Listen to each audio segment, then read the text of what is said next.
Un homme entre dans un restaurant. Il s'assoit. Le serveur s'approche de lui avec son carnet à la main. L'homme le salue et commande un plat lorsque le serveur l'interrompt avant même de le laisser finir sa phrase. « Non, monsieur. Ici, vous ne commandez pas ce que vous désirez manger.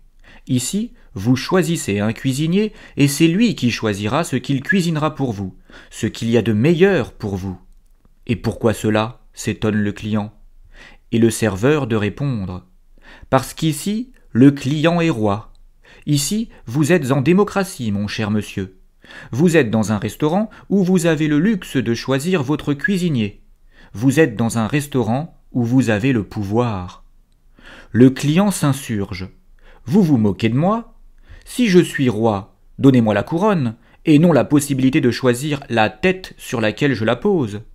Si j'ai le choix, laissez-moi choisir ce que je veux manger, et non pas celui qui choisira pour moi.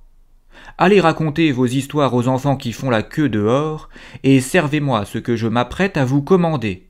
Gardez vos salades pour vous, et amenez-moi une entrecôte dont la bonne odeur provenant de la cuisine arrive jusqu'à mes narines. Sinon, je quitte votre établissement. » Voilà ce qui se passerait si de tels restaurants existaient.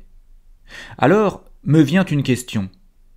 Pourquoi, si de tels restaurants existaient, les gens seraient tous en total désaccord avec leur politique, mais en ce qui concerne des choses bien plus sérieuses que des menus et des recettes, les lois, presque tous choisissent leurs choisisseurs sans voir la gravité de la situation. Pire, sans même râler, ne serait-ce qu'un peu, contre cette manière de procéder profondément antidémocratique qui consiste à choisir son chef. Les peuples veulent des restaurants où règne la démocratie, mais ils se moquent d'évoluer dans une réelle démocratie quand ils quittent ces cantines, ces buffets à volonté. C'est incompréhensible. Quand ils quittent les restaurants, ils ne se plaignent pas de ce régime qui consiste à se nommer des maîtres, mais pestent contre les choix de ces derniers. Tous les restaurants du monde sont des enceintes démocratiques. Les gens y choisissent toujours ce qu'ils mangent, et jamais celui qui choisira pour eux le repas. Et que font-ils une fois qu'ils quittent ces enceintes où la seule activité est de déguster des plats cuisinés ?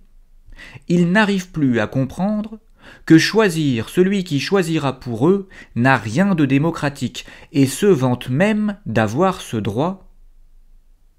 Les clients de restaurants veulent être rois, mais les citoyens non. Ces derniers veulent choisir leur roi. Ils veulent être souverains au restaurant chinois, italien, gastronomique ou au simple fast-food du coin, mais ne veulent pas l'être dans leur pays. C'est à ne plus rien y comprendre. Qui trouverait juste le fait de choisir celui qui, pendant plusieurs années, choisira pour lui ce qu'il mangera sans pouvoir changer de cuisinier en cas de non-respect des menus promis, sans même pouvoir mettre une pincée de sel soi-même pour assaisonner le plat à son goût? Personne. Alors pourquoi, quand il s'agit de choses bien plus importantes que des recettes, personne n'est choqué de devoir choisir celui qui choisira et non de choisir soi-même?